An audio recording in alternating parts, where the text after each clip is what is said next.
Bonjour à tous et bienvenue sur la chaîne Les Stats JDR, sur laquelle je vous invite à penser le jeu de rôle afin de vivre ou de faire vivre des expériences personnelles et viscérales dans vos parties. Alors je parle souvent de l'importance du rythme dans vos parties de jeu de rôle, et j'en ai souvent abordé les différentes composantes, que ce soit l'importance de réaliser des introductions courtes, qui vont tout de suite dans le vif du sujet, ou encore le fait d'éviter le roleplay d'inette, qui à mon sens est inutile par opposition au roleplay inutile, ou encore le fait de prendre l'initiative en tant que maître du jeu, de faire passer à la scène suivante pour être générateur de rythme. Tout ça, j'en ai beaucoup parlé. Et il y a quelques semaines de ça, j'ai reçu un commentaire, une question de la part d'un de mes amis de la communauté rôliste, suite justement à cet ensemble, et plus particulièrement sur la vidéo dans laquelle je parlais des introductions courtes. Il me demandait, mais alors, si tes introductions durent 5 minutes, il parlait de manière générale, combien de temps doit durer un scénario? Quelle est la durée idéale d'un scénario de jeu de rôle selon toi? Et j'ai trouvé cette question tout à fait intéressante, elle m'a vraiment inspiré, parce que même si c'était pas l'intention de son auteur, et peut-être ne pense-t-il pas d'ailleurs de la manière dont je vais souligner les problématiques, mais elle met en exergue cette question un certain nombre d'inquiétudes qu'ont les maîtres du jeu, et qui les amènent, à mon avis, bien souvent à nuire au rythme de leur propre partie, notamment donc en se concentrant, plus que de raison, sur la durée de leur partie. Je développerai ça un petit peu plus tard. Pour ma part, je propose différents one-shots, des scénarios, qui vont de 1h30 à 5h30, donc 2 sessions en général pour réaliser ces one-shots les plus longs. Donc vous voyez que je fais des scénarios de toutes les durées. Par conséquent, je ne considère pas qu'il y ait une durée idéale de partie de jeu de rôle. Ou en tout cas, cette durée idéale est relative. Alors relative à quoi, me demanderez-vous? Eh bien justement, à ce qu'est capable de proposer votre scénario en termes de durée, sans que cela nuise à un facteur essentiel que je vais aborder aujourd'hui, à savoir la densité.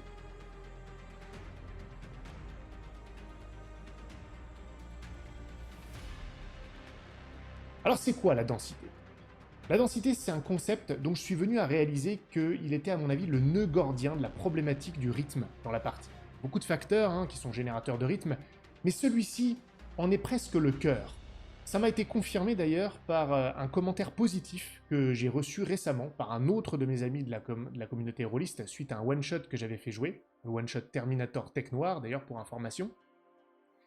Et j'ai vraiment, ce commentaire m'a vraiment fait plaisir parce qu'au-delà d'être positif, il relevait quelque chose d'assez technique qui se passe en coulisses en fait de la création de mes scénarios, et c'est assez souvent peu relevé par les joueurs spontanément qui vont pas forcément mettre le doigt là-dessus, en ce sens ça va leur avoir plu sur certains aspects, et ils vont pas forcément se rendre compte que c'est grâce à cela qu'ils ont aimé le rythme de la partie. Et lui a mis le doigt dessus, j'ai vraiment apprécié.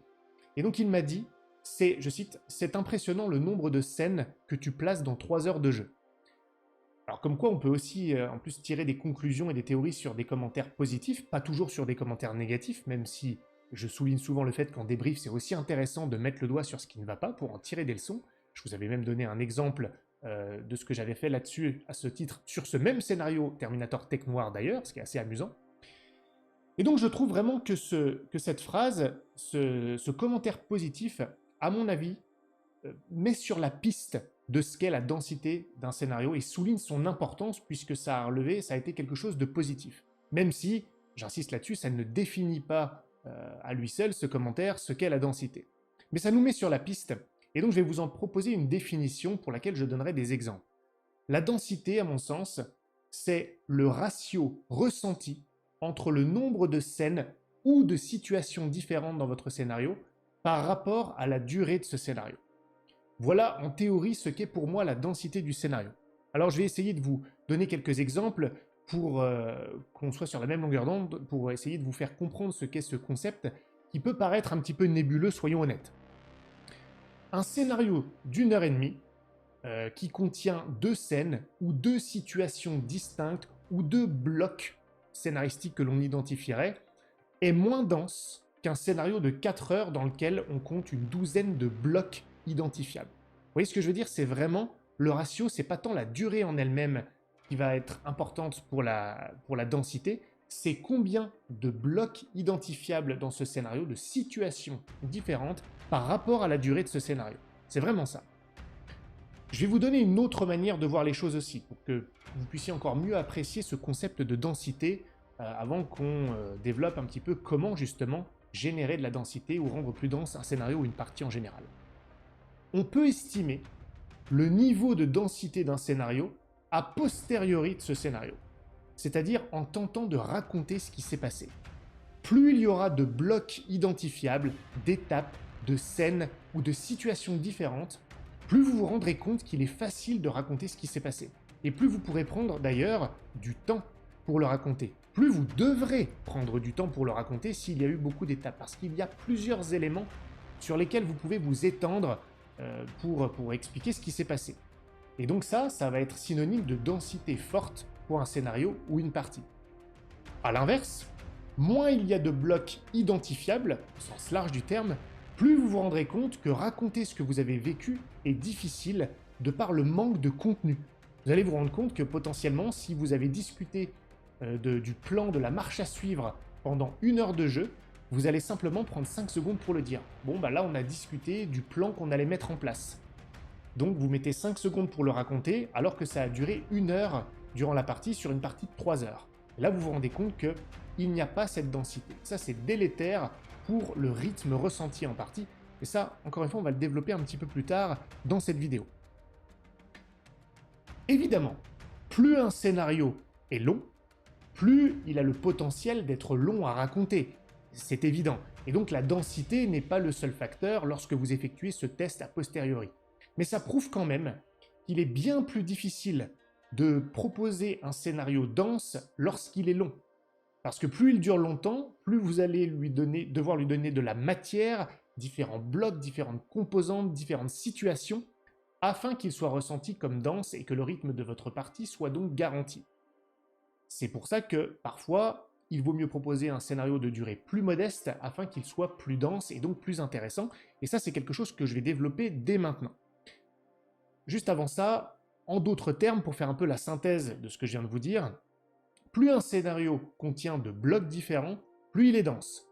Plus vos joueurs seront donc soumis à des situations différentes, et donc, et ça c'est extrêmement important, plus ils auront à prendre des décisions.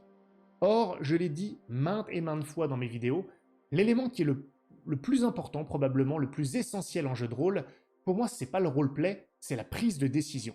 Après tout, les joueurs répondent souvent à la sacro-sainte question « Que faites-vous » Et donc plus il y a de blocs, plus il y a de situations différentes, plus il y a d'étapes, plus il y a d'occasions durant lesquelles les joueurs vont devoir prendre des décisions, ce qui est l'élément le plus fort en jeu de rôle. Et donc là, vous comprenez toute l'importance du concept de densité en jeu de rôle. Cela étant maintenant défini, maintenant que je l'espère, vous commencez à apprécier ce que je veux dire lorsque je parle de densité et pourquoi je pense que c'est crucial, comment mettre en place cette densité? Comment rendre vos parties plus denses? Ça va passer par différentes choses, je ne pense pas vous fournir une liste exhaustive d'ailleurs, mais en tout cas certains éléments que je souhaite vous partager.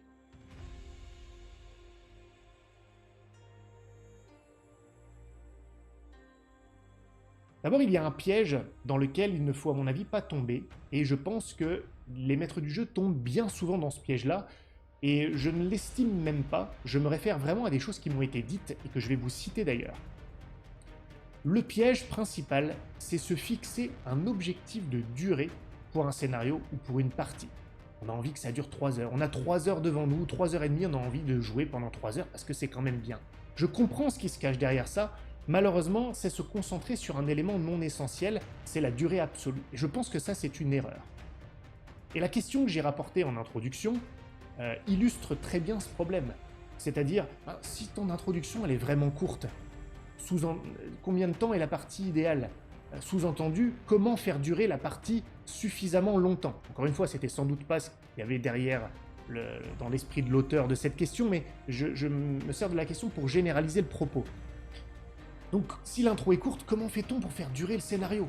Et j'ai eu un autre commentaire comme ça, par un autre encore de mes amis de la communauté jeu de rôle. Ils commencent à être un peu trop nombreux, là je commence à avoir trop d'amis dans la communauté du jeu de rôle. Heureusement que ça reste superficiel en ligne, je plaisante bien sûr.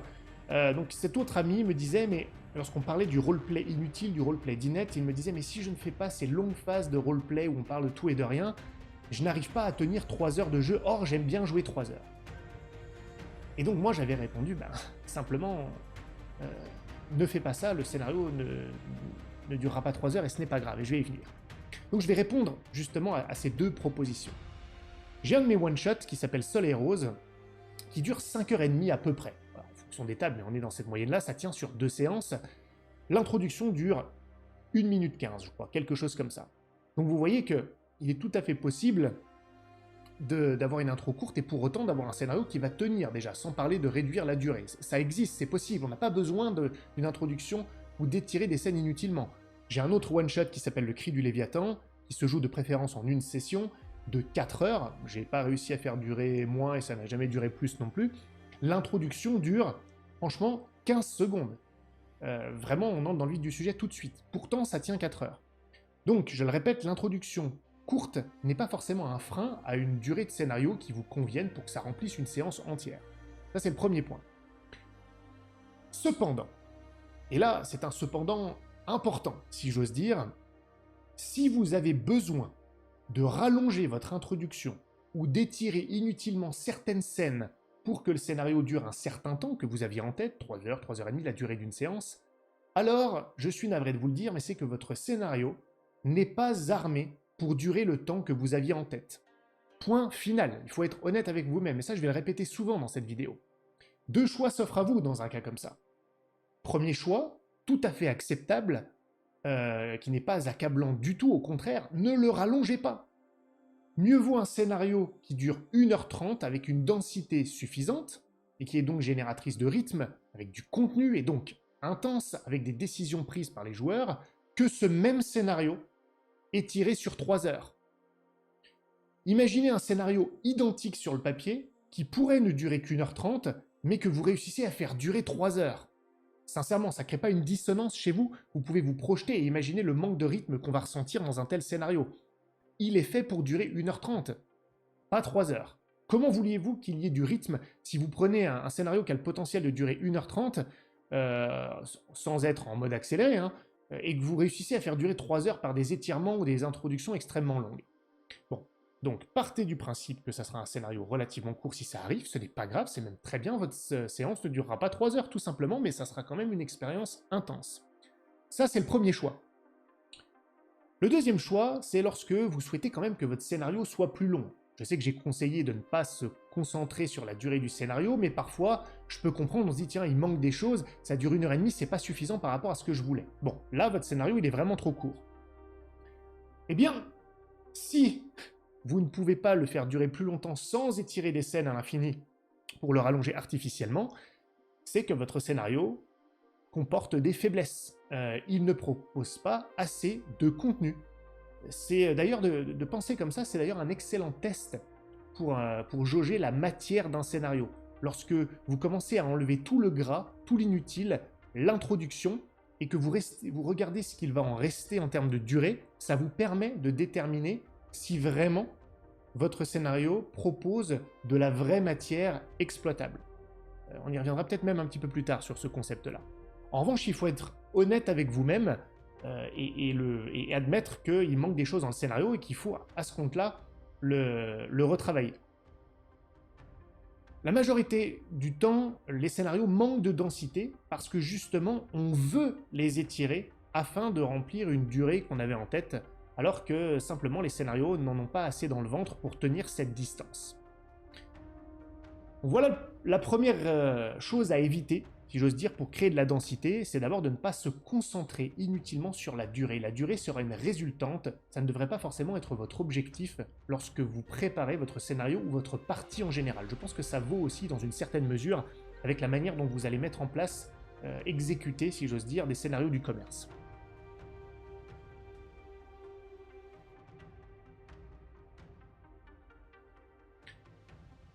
Ensuite, l'autre astuce que vous pouvez avoir, je le fais très souvent, pour d'autres raisons aussi dans lesquelles je ne vais pas approfondir aujourd'hui, c'est le fait de passer en revue votre scénario, un peu comme si vous le viviez mentalement en mode accéléré, et pour chaque étape ou bloc ou scène, au sens large du terme, identifié, chaque situation différente, vous posez la question: est-ce que mes personnages joueurs ont vraiment des décisions à prendre qui ont un impact sur ce bloc, ou éventuellement sur des blocs ultérieurs? Est-ce que c'est vraiment le cas? Mettez-vous à leur place. Est-ce qu'ils vont décider des choses? Est-ce que la situation est propice à la prise de décision, décisions sur lesquelles vous allez, en tant que MJ, pouvoir vous baser pour dire ce qui se passe? Quelle est la résultante de ces décisions-là? Ont-ils des choses à faire?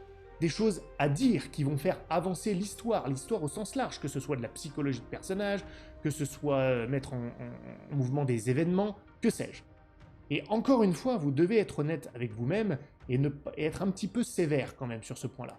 Si la réponse à cette question est trop souvent non, pas forcément tout le temps, il n'y a pas besoin qu'elle soit non une fois pour faire un changement, mais si c'est vraiment souvent, ah oui non là, pas vraiment de décision à prendre ou ça a peu d'impact, en vous posant cette question-là, c'est que le scénario manque de matière.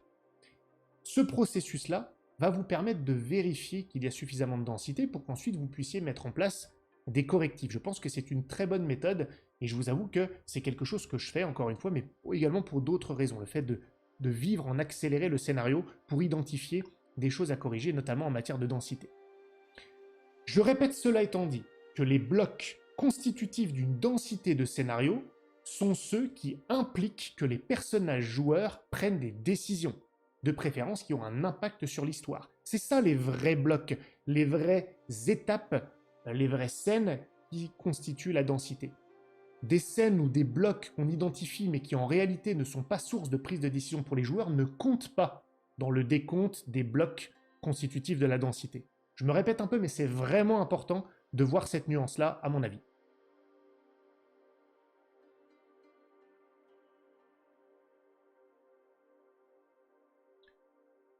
Autre outil formidable pour mettre en place cette densité, et non pas la préparer cette fois, parce que là on est vraiment en jeu, c'est le pouvoir de l'ellipse. Je pense que j'en ai déjà parlé dans ma vidéo sur le rythme, mais parlons-en de Rechef. En tant que MJ, l'un de vos plus formidables outils, c'est la capacité à faire une ellipse, à passer à la suite, tout simplement à la scène suivante, au bloc suivant. En tant que maître du jeu, non, ne faites pas reposer le rythme de votre partie entièrement sur les épaules des joueurs. C'est une mauvaise mode, je suis désolé, on en entend souvent parler, il y a des MJ qui se targuent de faire reposer le rythme de la partie entièrement sur les joueurs, c'est eux qui décident du rythme. Écoutez, moi j'assume, c'est une mauvaise méthode, c'est une mauvaise mode, je pense que c'est négatif, ce n'est même pas relatif, il ne faut pas faire ça comme ça, parce que le rythme est la responsabilité de tous à table. Alors, évidemment, lorsque je dis ça, beaucoup de gens entendent « ne faites surtout pas du tout reposer le rythme sur les épaules des joueurs ». Et ce n'est pas ça que je dis, ce n'est pas ça du tout. Le MJ doit savoir prendre son rôle, ce n'est pas pour autant que le rythme repose entièrement et uniquement sur ses épaules. D'ailleurs, lorsqu'il pense qu'une scène ou un bloc a atteint sa date de péremption, c'est-à-dire qu'on a fait le tour du sujet, que des décisions peuvent être prises, que ça tourne un petit peu en rond, à lui d'encourager à passer à la suite, de le proposer à ses joueurs, quitte à leur demander s'ils ont encore quelque chose à faire. Le simple fait de leur proposer ça peut leur montrer qu'il peut être temps que nous sommes en capacité de passer à la suite, mais en même temps vous vérifiez, vous ne le forcez pas la main, et vous vérifiez qu'ils n'ont pas réellement d'autres idées. Et donc, s'ils en ont d'autres, ils vont les mettre en place. Très bien, le rythme dépend en partie d'eux aussi, mais vous ne le déléguez pas à 100% sur eux. Je le répète, je pense que c'est une mauvaise mode, le MJ est l'un des garants principaux du rythme. J'ai même envie de dire, il est le seul garant du rythme, même s'il n'en est pas le seul responsable. Encore une fois, une petite nuance importante. Donc, n'hésitez pas à faire avancer l'histoire, à passer au bloc suivant, à l'élément de densité suivant, si je puis dire. Alors, évidemment, attention de ne pas pousser trop à l'ellipse pour passer à un bloc suivant absolument. D'ailleurs, j'ai une petite précision, passer au bloc suivant, à l'étape suivante, ça ne veut pas dire que vous devez forcer le fait de passer au prochain bloc que vous avez prévu. Je m'explique, si l'un de vos joueurs prend une décision qui mènerait à un bloc que vous n'avez pas défini, donc c'est de l'improvisation tout simplement, eh bien ne faites pas passer au prochain bloc que vous avez prévu sous prétexte que ce bloc-là ralentirait l'histoire. Si ça tombe, il va être générateur d'histoire. Ce qui compte, c'est que nous passons à un autre bloc. Peu importe que ce bloc ait été anticipé par vous ou qu'il soit une improvisation totale issue des décisions des joueurs. Vous voyez, là aussi il y a une nuance importante. On pense souvent que faire passer à la suite, vouloir absolument faire progresser l'histoire en tant que MJ, c'est diriger les joueurs. Non, c'est encourager le changement de situation, le passage à un bloc. Et si ce passage à un bloc est généré par une décision des joueurs et que ça implique une situation non anticipée par le maître du jeu, aucun problème, c'est génial.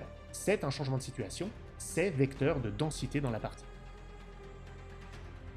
Une bonne astuce aussi, mais qui est toujours à mon avis dans cette histoire d'ellipse pour savoir quand on va passer à la prochaine, c'est en cours de jeu, lorsque les joueurs jouent, discutent entre eux, discutent avec vos PNJ, c'est de parfois vous poser la question, assez régulièrement même, ou les questions, depuis combien de temps aucune décision n'a été prise par les joueurs.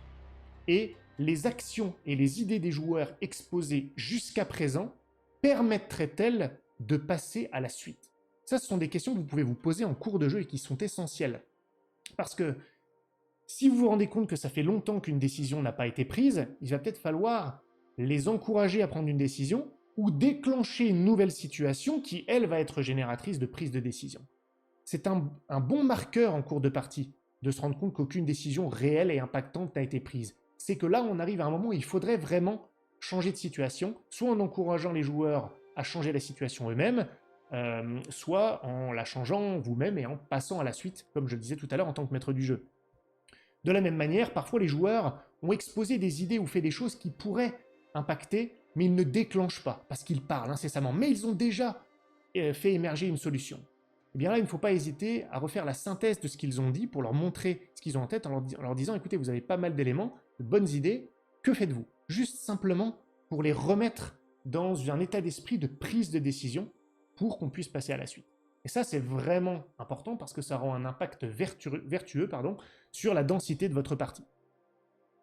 Donc le pouvoir de l'ellipse est crucial pour créer de la densité dans vos parties parce que ça vous permettra de jouer différents blocs, improvisés ou anticipés d'ailleurs, dans un temps relativement court. Et souvenons-nous, la densité, c'est pas le nombre de blocs, c'est le nombre de blocs joués dans un temps donné.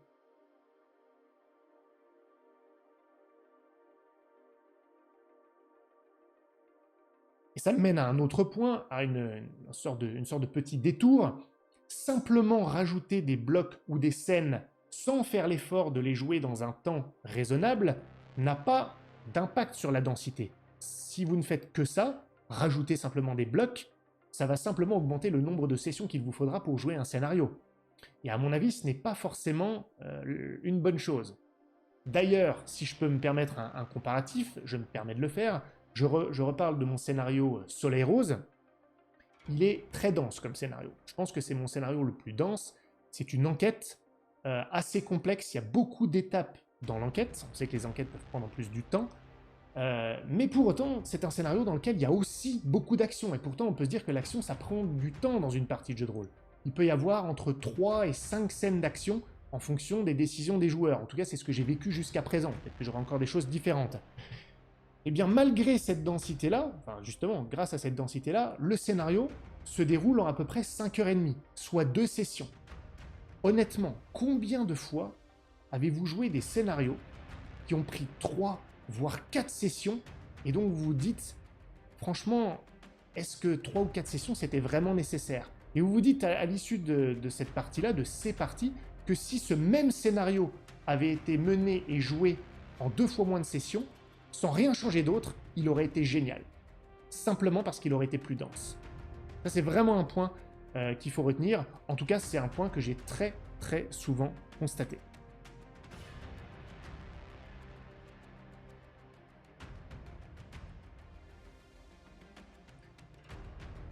Je vais terminer sur un dernier point, le cas du rythme lent. Parce que je les vois venir, les contre-arguments. Certains vont m'opposer le fait que le rythme lent a sa place et que donc courir après la densité pour générer du rythme peut être une aspiration vaine et qu'il faut parfois prendre son temps, notamment autour de certaines thématiques comme les émotions. Et à cela, je vais vous répondre oui, absolument. Mais ça n'a rien à voir avec la densité de vos parties. Ça, c'est un point vraiment important. Exemple sur un de mes scénarios qui s'appelle Comet, qui a beaucoup été qualifié de rythme lent par d'autres, et souvent de manière positive d'ailleurs. Vous voyez, je ne suis pas étranger à ce rythme lent, je l'aime bien d'ailleurs.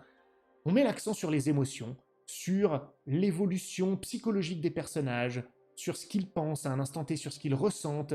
Il y a des échanges là-dessus, donc c'est un rythme lent. Pour autant, c'est un scénario qui dure environ 3 heures, parfois un petit peu plus. Au cours de ces 3 à 4 heures, on peut identifier de nombreux blocs différents, de nombreuses étapes, de nombreuses situations différentes, alors que le rythme est qualifié de lent. Cela prouve bien que ce sont deux choses différentes. Le rythme lent, il est dû, celui qu'on aime bien, le rythme lent positif, parce que je pense qu'il y a le bon rythme lent et le mauvais rythme lent.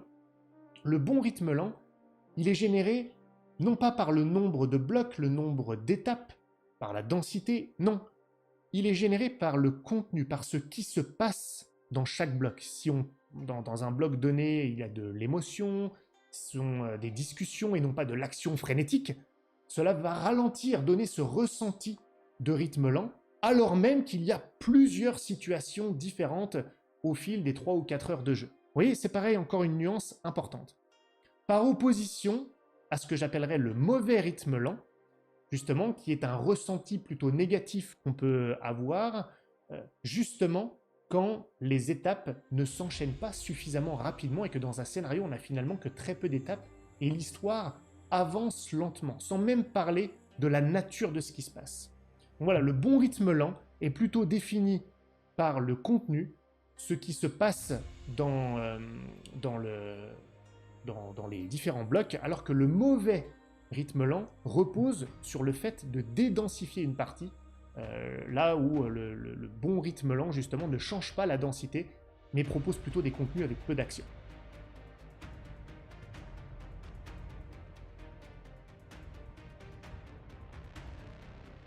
Alors, est-ce que votre objectif doit être de fourrer le plus de scènes ou de blocs possible dans votre scénario en augmentant sa densité pour faire de bonnes parties? Est-ce que c'est ça l'objectif à tout prix? Bien sûr que ce n'est pas ce que je veux dire. Le toujours plus dense ne s'applique pas et chaque scénario, en fonction de son intrigue, de ses thèmes abordés, connaîtra des variations dans ce qui constitue une densité optimale.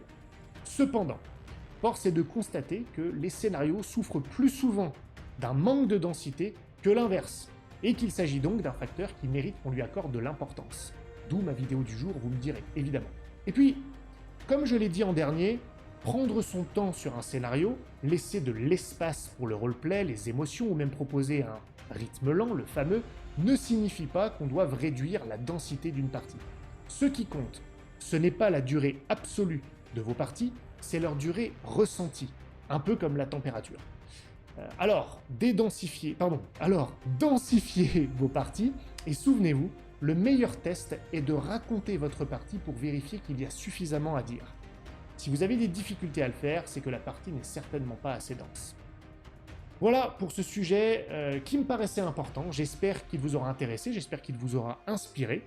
Si c'est le cas, petit pouce bleu, abonnez-vous à la chaîne, ça me fera très plaisir, et venez poursuivre la discussion sur le Discord, le lien est en description. Et bien sûr, si vous voulez voir tout ça mis en application, en tout cas je m'y efforce, rendez-vous sur ma chaîne secondaire, les stats, contes et légendes, sur laquelle je propose des actual plays. Je vous dis à très bientôt pour la prochaine vidéo. Salut à tous.